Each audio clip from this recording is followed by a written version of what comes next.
Halo anak-anak, selamat bertemu lagi dengan saya dalam pembelajaran matematika wajib ya. Nah, pada kesempatan yang lalu telah saya sampaikan mungkin itu materinya dalam bentuk tulisan aja ya. Nah, sekarang eh, akan saya sampaikan dengan presentasi audio visual ya, tapi moga-moga kalian dalam keadaan sehat selalu dan tetap bersemangat untuk mempelajari. Walaupun kita masih jarak jauh tapi masih bisa dimengerti. Baik, kita akan masuki bab yang ketiga karena yang kemarin ke bab kedua, sekarang kita masuk bab ketiga tentang kaidah pencacahan. Nah, mohon dipersiapkan alat tulisnya sehingga apapun yang sudah disampaikan di sini apabila ada yang tidak dimengerti bisa langsung menghubungi ke WA Bapak ya. Terima kasih, selamat mengikuti. Nah, kaidah pencacahan artinya kalau pencacahan itu perhitungan ya. Jadi yang dipakai adalah bilangan cacah ya, dari 0, 1, 2, 3 dan seterusnya. Tidak ada bilangan pecahan. Ya, tidak ada juga bilangan negatif. Nah, dalam bagian bab ketiga ini terdiri dari dua bagian ya. Yang pertama aturan penjumlahan dan aturan perkalian. Kemarin sudah disampaikan masalah aturan penjumlahan dan perkalian. Dan yang B adalah faktorisasi, permutasi, dan kombinasi. Nah, untuk faktorial itu juga sudah disampaikan kemarin, tapi ini akan dibahas ulang lagi, dan penggunaannya dalam permutasi dan kombinasi. Jadi tujuan pembelajaran kita adalah mempergunakan kaidah pencacahan ini berupa ada aturan penjumlahan, perkalian, dan kemudian faktorial, permutasi, dan kombinasi. Untuk bagian pertama adalah aturan penjumlahan dan aturan perkalian terdiri dari 3 bagian, yaitu yang pertama adalah percobaan dan hasil percobaan, yang kedua aturan penjumlahan, dan yang ketiga adalah aturan penggunaan perkalian. Yang pertama adalah percobaan dan hasil percobaan. Jadi kita coba untuk menentukan banyaknya variasi seragam yang dapat dilakukan secara langsung dengan mendaftar semua variasi yang mungkin. Yaitu untuk memudahkannya kita buat variasi yang mungkin dalam bentuk tabel ataupun diagram pohon. Untuk yang tabel, di sini misalkan ada dua jenis kaos, yaitu warna merah dan warna putih, dan ada 3 celana, warna merah, putih, dan hijau. Nah, kita akan buat tabelnya menjadi seperti ini, yaitu pada baris yang pertama, kolom pertamanya isinya kaos dan celana ya, digarisin supaya ke kanannya itu celana yang merah, putih, dan hijau, dengan kaosnya ke bawah ada merah dan putih. Nah, di dalam tabel itu kita akan lihat di situ komposisi antara kaos merah, celana merah, kaos merah, celana putih, kaos merah, celana hijau. Ada 3 ya. Kaos putih, celana merah, kaos putih, celana putih, kaos putih, celana hijau. Nah, udah habis itu. Semua variasi yang mungkin ada.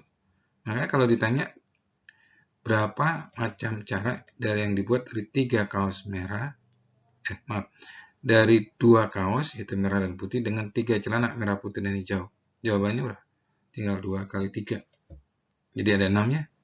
Nah, kalau dia buat dalam diagram pohon, itu kita buat misalkan yang pertama dulu ada kaos ya, kaos merah dan putih. Nah, kaos merah akan berpasangan dengan celana. 3 macam celana kan? Merah, putih, dan hijau. Jadi ada 3 komposisi. Merah-merah, merah putih, dan merah hijau. Kemudian kalau kaosnya putih, celananya juga bisa merah, putih, dan hijau. Berarti ada putih merah, putih putih, putih hijau. Jadi ada 6 juga ya, sama ya. Berikutnya yang kedua adalah aturan penjumlahan. Diketahui kejadian yang pertama mempunyai M hasil. Ya, jadi hasil percobaannya M, sebanyak M yang mungkin terjadi. Dan kejadian kedua mempunyai hasilnya adalah N hasil yang mungkin terjadi. Jika hanya salah satu dari kedua kejadian itu harus terjadi, maka banyak yang mungkin terjadi adalah sebanyak M tambah N. Jadi kalau yang tadi di contoh pertama kan celana dan kaos ya, banyaknya celana kali banyaknya kaos. Karena harus pakai dua-duanya. Kalau ini memilih. Nah, contoh soalnya begini. Andi, Budi, dan Caca adalah teman sekelas. Rumah Budi berada di antara rumah Andi dan rumah Caca. Dari rumah Andi ke rumah Budi terdapat 3 jalan yang dapat dilewati. 3 macam jalan, yaitu jalan A, B, dan C. Sedangkan dari rumah Budi ke rumah Caca terdapat 5 jalan yang dapat dilewati. Ya, perhatikan gambarnya seperti berikut ini. Jadi dari Budi ke Andi itu 3 jalan, A, B, dan C. Dari Budi ke Caca ada 5 jalan, jalan 1, 2, 3, 4, 5. Nah, suatu hari Budi tidak masuk sekolah. Ia harus ke rumah Andi atau, perhatikan, atau ke rumah Caca. Jadi kalau ke Andi berarti nggak ke Caca. Kalau ke Caca berarti nggak ke Andi. Ya. Untuk meminjam buku catatan. Pertanyaannya yang pertama, berapa banyak jalan yang dapat dilalui Budi untuk meminjam buku? Coba, berapa banyak? Jadi Budi ke Andi ada 3 jalan. Budi ke Caca ada 5 jalan. Tapi kan dia kalau Budi ke Andi terus ke Caca, nggak mungkin ya udah ke Andi aja atau ke Caca aja. Jadi itu dijumlahkan karena salah satu yang harus terjadi. Ya, ke Andi ada 3, ke Caca ada 5. Jadi ada berapa jalan? Ada 3 tambah 5. Ya, dijumlahkan. Jadi 8 cara. Kedua, sebutkan jalan yang dapat dilalui Budi untuk meminjam buku catatan. Yaitu tadi. A, B, C, 1, 2, 3, 4, dan 5. Jadi ada 8 jalan. Berikut ini kita lihat untuk aturan perkalian. Diketahui kejadian pertama memiliki hasil sebanyak M yang mungkin terjadi. Sedangkan untuk kejadian kedua adalah mempunyai sebanyak hasilnya N yang mungkin terjadi. Jika kejadian tersebut harus terjadi, jadi dua-duanya harus terjadi ya. Seperti tadi tentang kaos dan celana. Nah, banyaknya hasil yang mungkin terjadi adalah M kali N. Contoh soal seperti ini. Dari angka 0, 1, 2, 3, 4, 5, dan 6 akan dibentuk bilangan ribuan. Tentukan banyaknya bilangan ribuan yang bisa dibentuk. Jadi dari 0 sampai 6 ada 7 ya. 7 bilangan. Nah, akan dibentuk bilangan ribuan. Bilangan ribuan itu apa sih? 1000, 2000, 3000, 2500 gitu ya, 2567 gitu.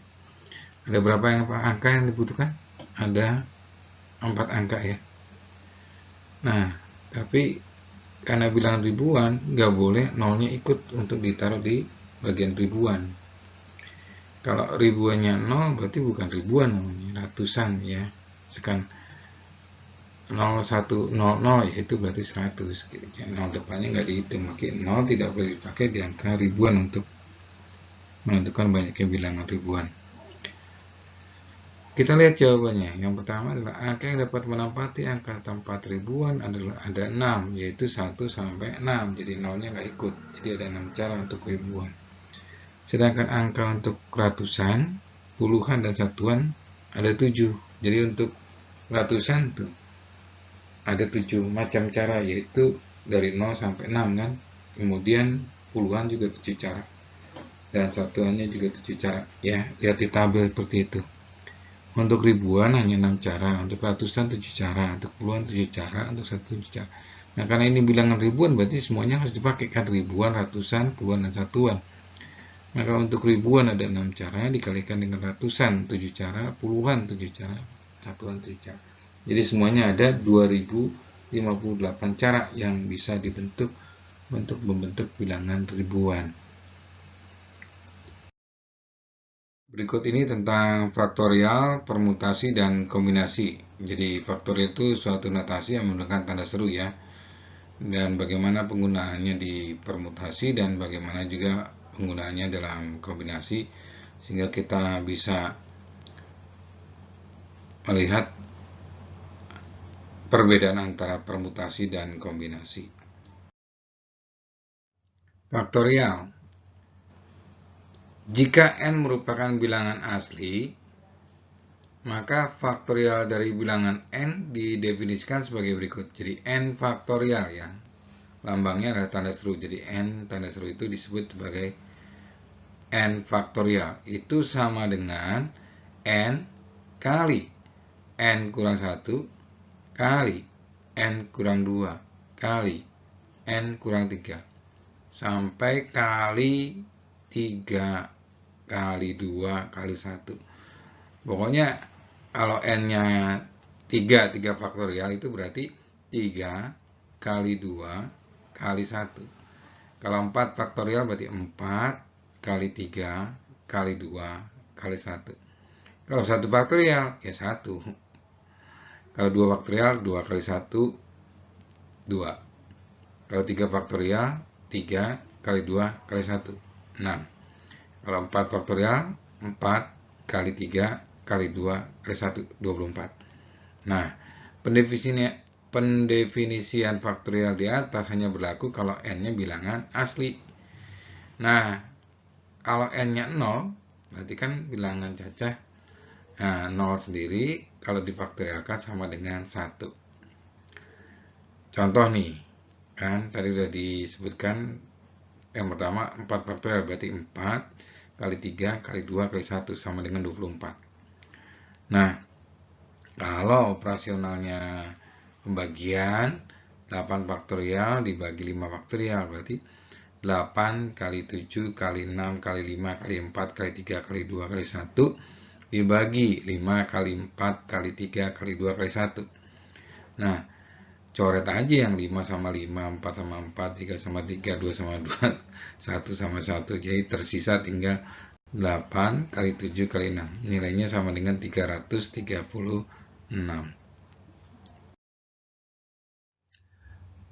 Permutasi. Permutasi R dari n unsur yang berbeda.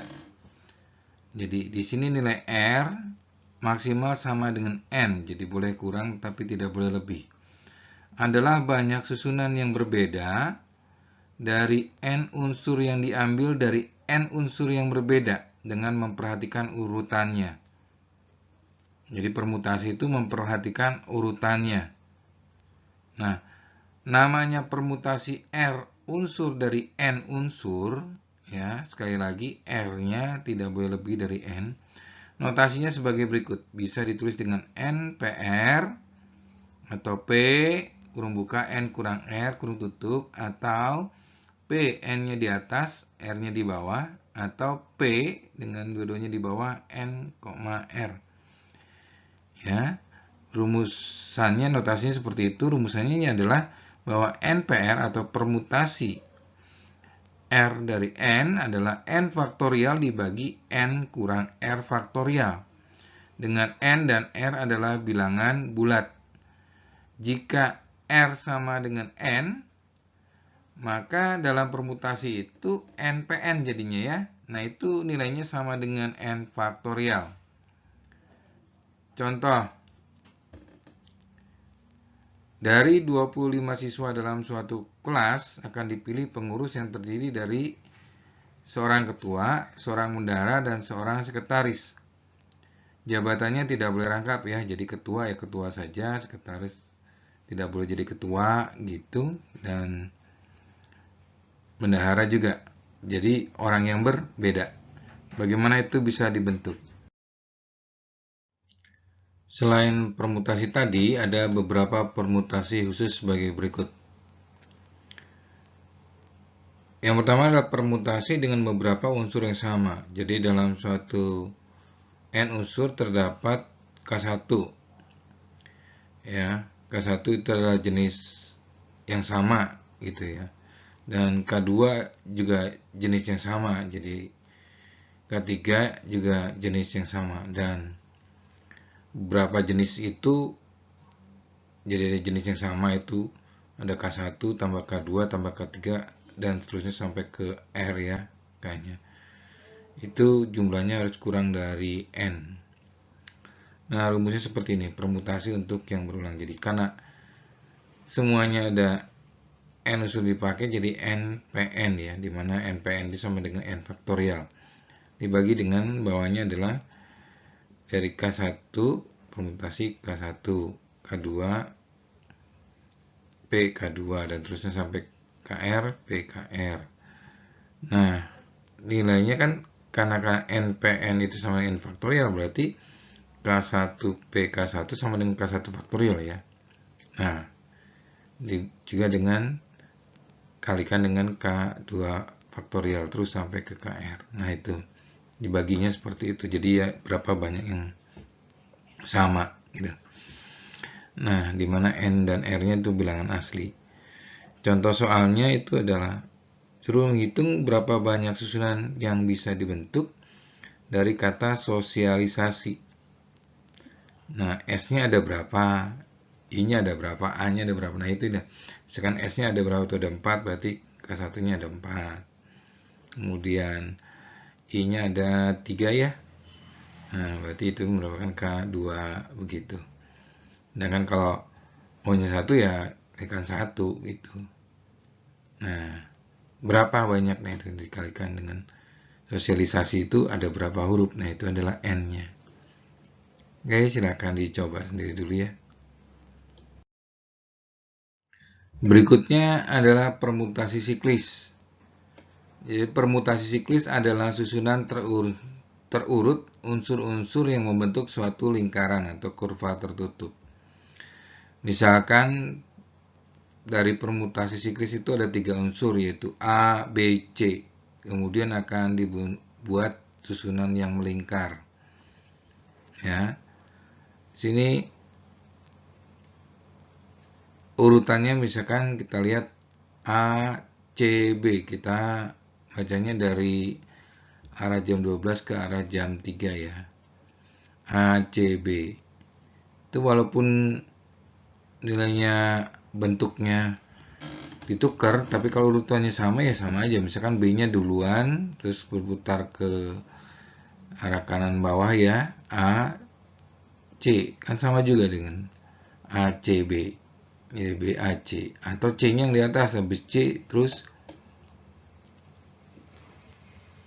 B, baru A. Gitu kan? Itu sama saja.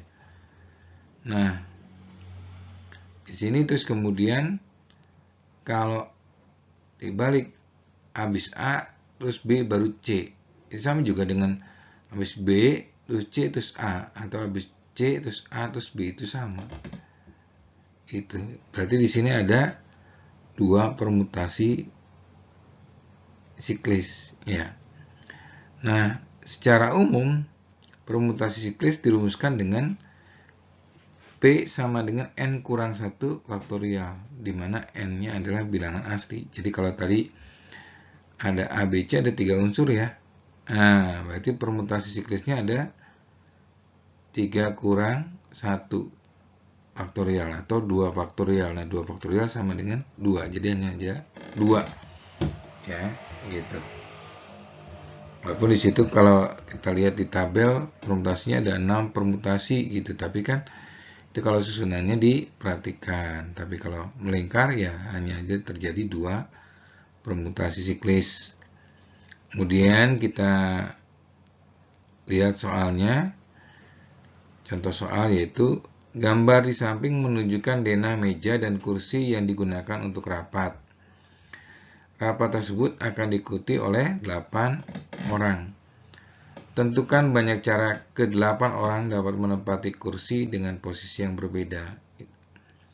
Ya, pakai permutasi siklis ya. Jadi N-nya 8, 8 kurang 1, 7. Jadi 7 faktorial. Nah, silakan dihitung 7 faktorial itu berapa. Berikutnya adalah kombinasi. Ya, kombinasi berbeda dengan permutasi. Jadi kombinasi adalah R unsur dari N unsur yang berbeda, tetap R-nya maksimal sama dengan N. Ya, boleh kurang tapi tidak boleh lebih. Adalah banyak susunan berbeda dari R unsur yang berbeda diambil dari unsur N yang berbeda, tapi tidak memperhatikan urutannya. Kombinasi R unsur dari N unsur dinotasi dengan NCR atau CNR atau C dalam kurung N, R atau C dengan notasi di bawahnya N, R. Itu nilainya sama dengan N faktorial dibagi R faktorial kali N kurang R faktorial. Jadi perbedaannya kalau permutasi tadi pembaginya itu adalah N kurang R faktorial, kalau di sini pembaginya masih dikali lagi dengan R faktorial. Nah, hubungan antara permutasi dengan kombinasi, di mana permutasi kan sama dengan N faktorial per N kurang R faktorial. Sedangkan kombinasi kan N faktorial dibagi dengan R faktorial kali N kurang R faktorial. Jadi hubungannya adalah NPR sama dengan NCR kali R faktorial. Atau NCR-nya sama dengan NPR masih dibagi lagi dengan R faktorial. Dengan nilai N-nya adalah dan R-nya adalah bilangan asli. Contoh. Suatu tim terdiri dari 5 orang putra dan 6 putri. Dalam suatu kegiatan, tim harus mengirimkan 3 orang anggotanya. Dari ketiga anggota yang mewakili tadi, jadi 3 orang tadi, minimal ada satunya putri. Minimal ada satunya putri. Berapa banyak cara memilih tim untuk mengikuti kegiatan tersebut? Ya, perhatikan di situ. Syaratnya adalah memiliki minimal siswanya putri. Jadi ketiganya itu boleh putra semua nggak? Nggak boleh. Minimal ada 1 putri. Boleh 2 putri? Boleh. Berarti 1 putra. Boleh 3-tiganya putri? Boleh. Berarti nggak ada putranya. Nah, bagaimana kita menghitungnya?